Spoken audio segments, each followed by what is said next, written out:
Dá uma olhada aí, para você que está no rádio nos acompanhando.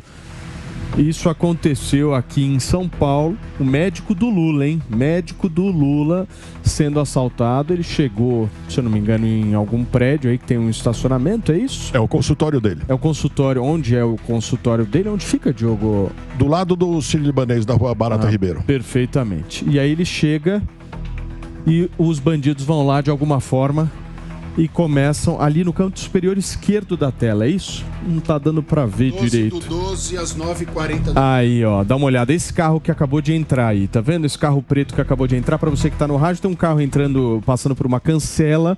Em seguida, os bandidos vão lá, entram nesse estacionamento e perseguem o Roberto Calil, médico do presidente Luiz Inácio Lula da Silva. Uma cena que foi registrada essa semana aqui em São Paulo, no dia 12 de dezembro, no período da manhã. Ou seja, dá uma olhada ali naquele horário ali, ó. Olha ele de branco lá no fundo da tela, para você que está nos acompanhando por imagem. Dá para paralisar a imagem aí, Filipão, para a gente ter a noção exata e poder ver o Calil. Nessa hora, e tem uma outra coisa, né? Não tem hora, né? Não tem horário específico, né? Manhã, tarde, noite. Isso daí foi às 9 horas da manhã, né? 9 horas da manhã de uma, se eu não me engano, terça-feira. Exatamente, da última terça-feira. E aí o momento, não sei se vocês conseguiram captar aí, se dá para ver na imagem direito, o Calil saindo do carro e aí sendo abordado. Isso aí é um prédio que tem, obviamente, uma estrutura, certo? Visivelmente tem uma estrutura e mesmo assim os caras conseguiram.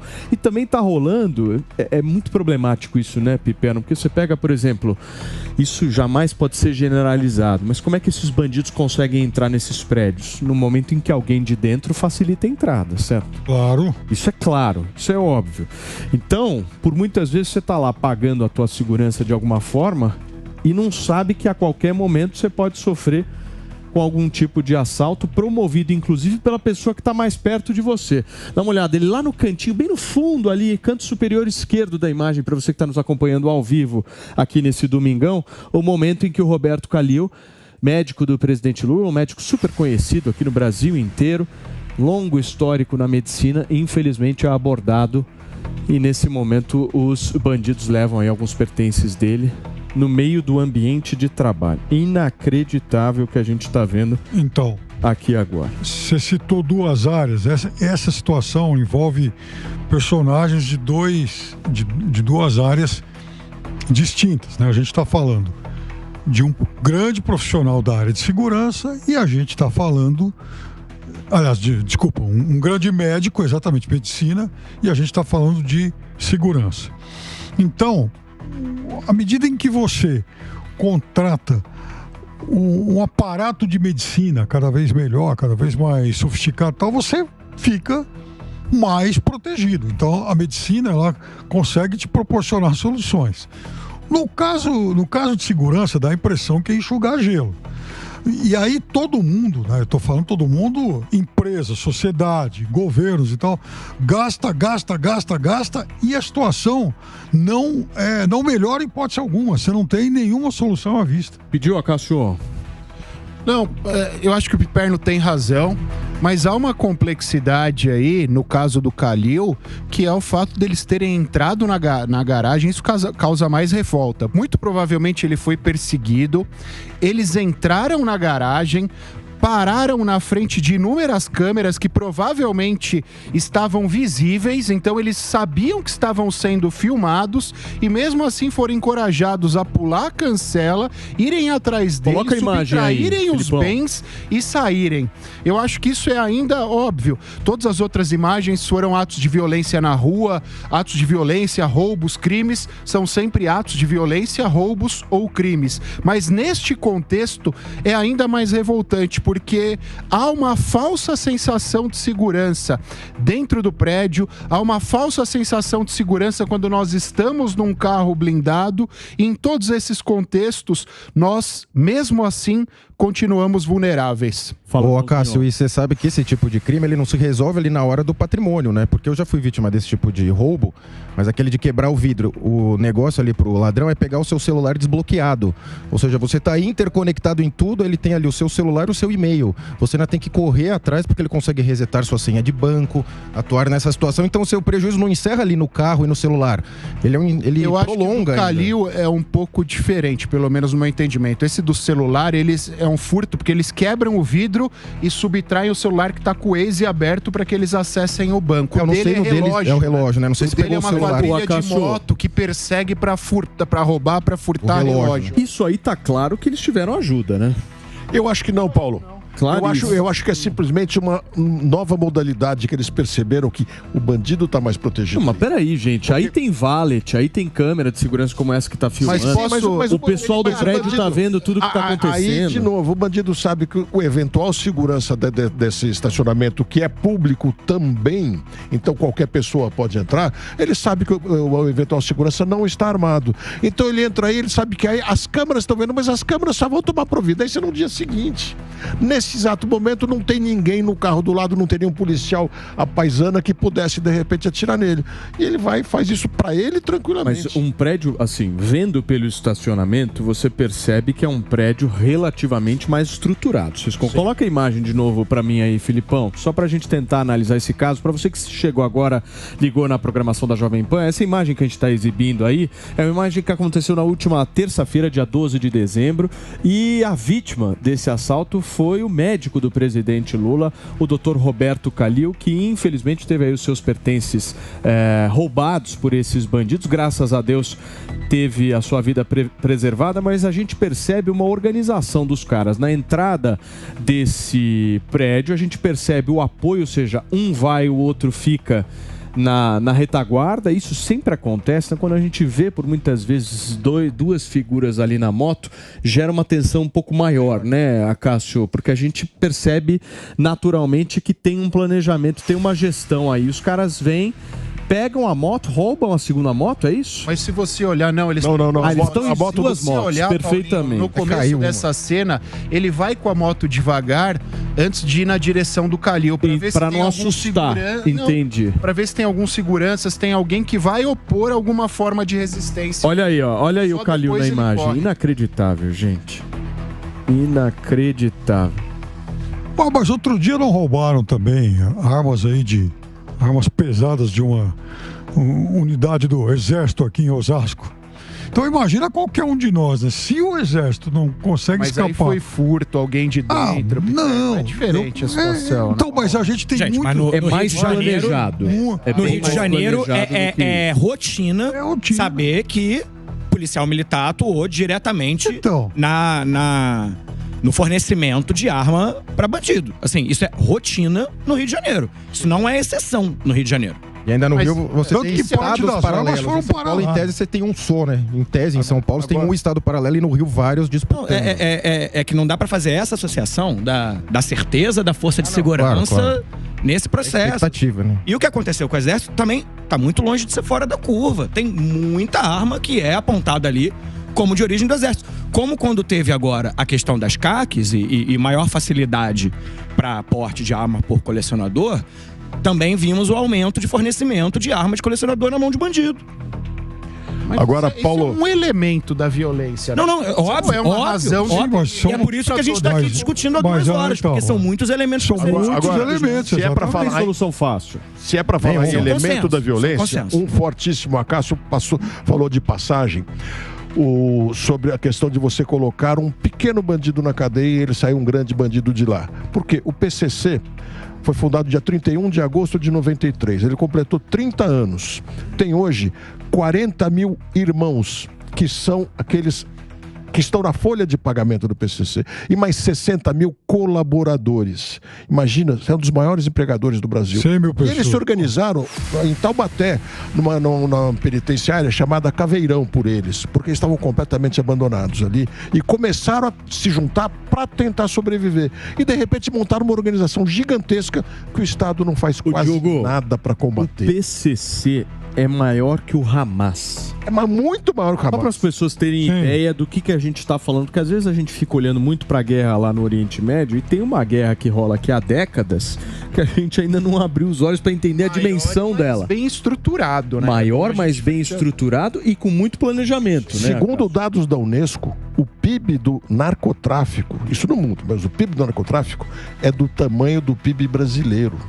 Eles têm um orçamento igual ao orçamento do Brasil, que é de 2 trilhões e não sei quantos milhões. É um absurdo. Paulinho, mas tem uma questão quando a gente compara Rio e São Paulo, essa questão do PCC com a criminalidade do Rio.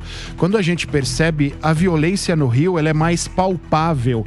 A população sente mais os efeitos da violência porque ela é um varejinho, né?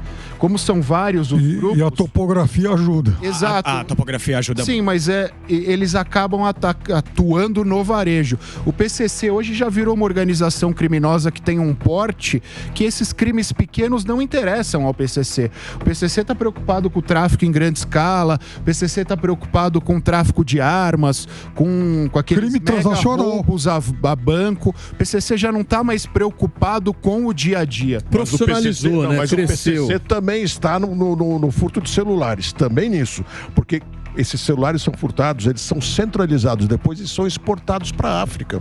Se nós sabemos isso, é claro que a polícia também sabe. E eu insisto, ela não vai atrás porque ela não tem estrutura para cuidar. E essa história de câmera em policial, vocês defendem isso? Vocês acham que isso seria uma solução? Defendo. Eu sou absoluto defensor e orgulhosamente contra o Renato nessa. Porque, vamos lá. Vocês devem ter reparado pelo sotaque, não sei se todos repararam, mas eu sou carioca, né? Eu achei que você era de Balneário Camboriú. Não sou de Balneário Camboriú, sou carioca. Ah, gente, aí complicou. Fala. Até me perdi. Entra outra pessoa aí, depois eu volto. Por favor, Pipiano, por que você defende câmera em policial? Eu sou absolutamente contra. Por que, Renatão? Me explica. Então, quem começa? Não, começa você. Aqui é o seguinte, eu passo pro próximo. Deixa eu retomar então. Fala, Paulinho.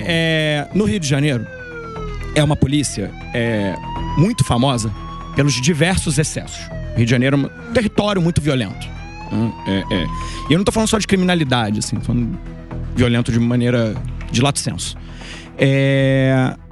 Quando você instalou ali câmeras nos policiais do Rio, o nível de mortalidade diminuiu muito, porque coibiu justamente alguns excessos que a polícia militar, de maneira costumais, fazia no Rio de Janeiro.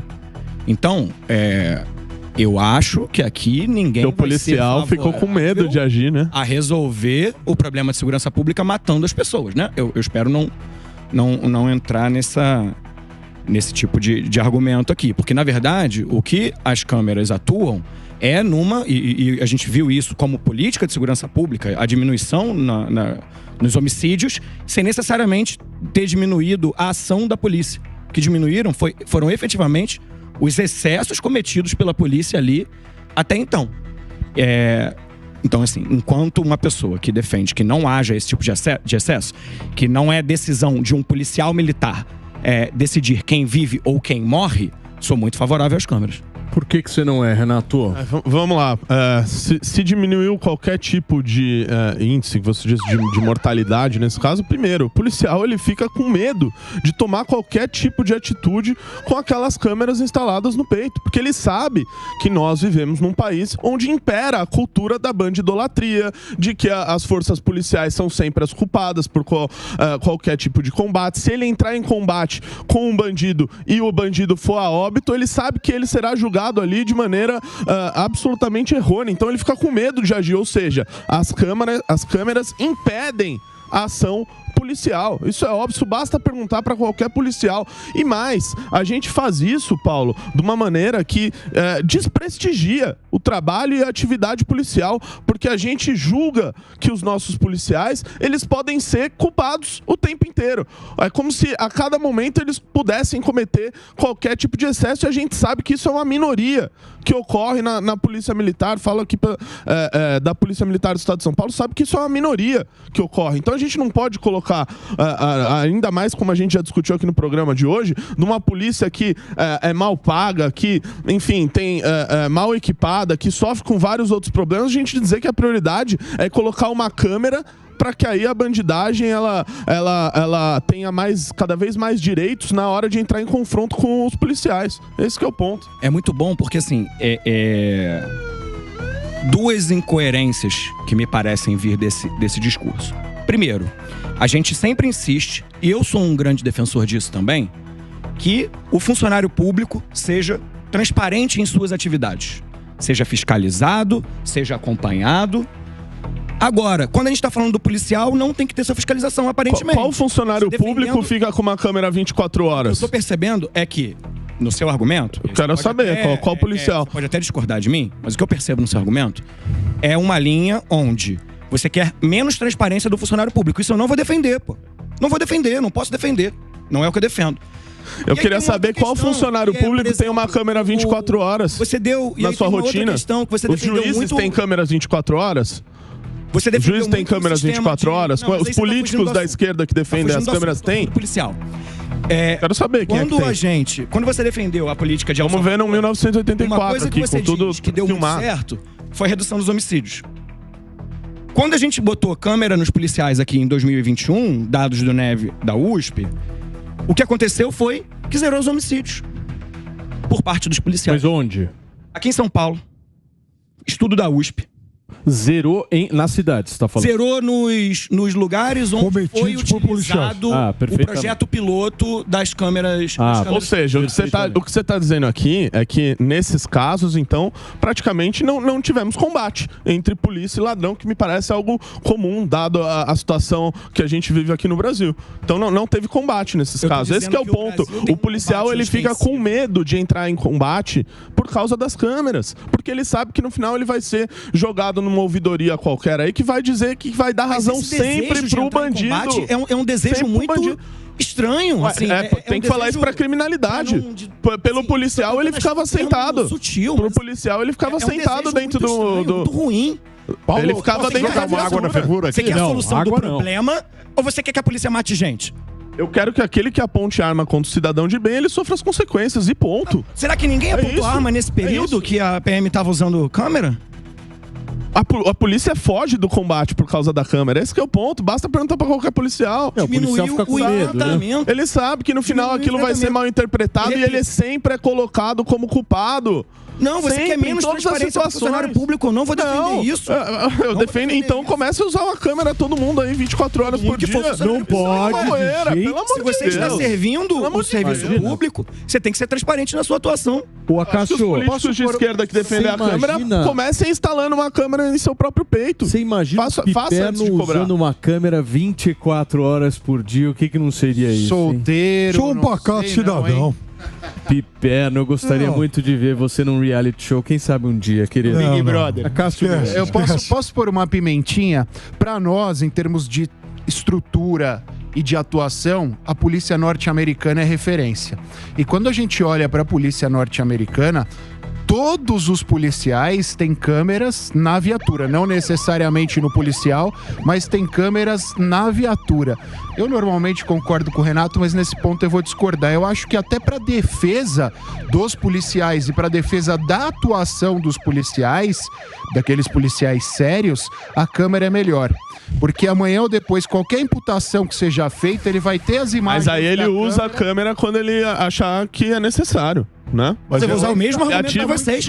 Quem anda certo não tem nada a temer, ué. Bota a câmera. Eu acho que, de novo, aqui vendo... Mas dá uma inibida, não dá, Paulinho? Óbvio que dá uma inibida. Dá uma inibida, inclusive, no exagero do uso da força. Então, mas aí que tá. Inibe o exagero ou cria receio? São coisas diferentes. Aí eu concordo contigo. A gente parte do pressuposto. Você não tá fazendo nada errado, por que você tá comendo? A gente sempre parte do pressuposto de que o policial tá cometendo algo errado, né? A política que a gente tá falando aqui é sempre de colocar algo do lado do policial. A gente já tá olhando pro da bandidagem. O excesso é o mínimo. Julgado indevidamente, são coisas diferentes. E pra não ser julgado indevidamente, a câmera é melhor. Ele ativa quando ele julgar necessário. Uma imagem gravada daquilo que você fez. Ele ativa quando ele julgar necessário. Emoção, não precisa ser obrigado a usar 24 horas por dia. Esses dias um juiz lá fez um despacho, né, obrigando que os policiais utilizem as câmeras e elas fiquem ligadas 24 horas por dia. É um absurdo, né? Fico perguntando se o juiz que fez isso, se ele tem uma câmera lá no gabinete dele 24 horas por dia. Essa discussão é muito acalorada, anima muito, mas não resolve. Inclusive, a Câmara Federal está discutindo uma lei nacional para que todos tenham que usar a câmera e alguns dizem que nenhum tem que usar a câmera. Para mim está tudo errado de novo. Chega de ordens de cima para baixo.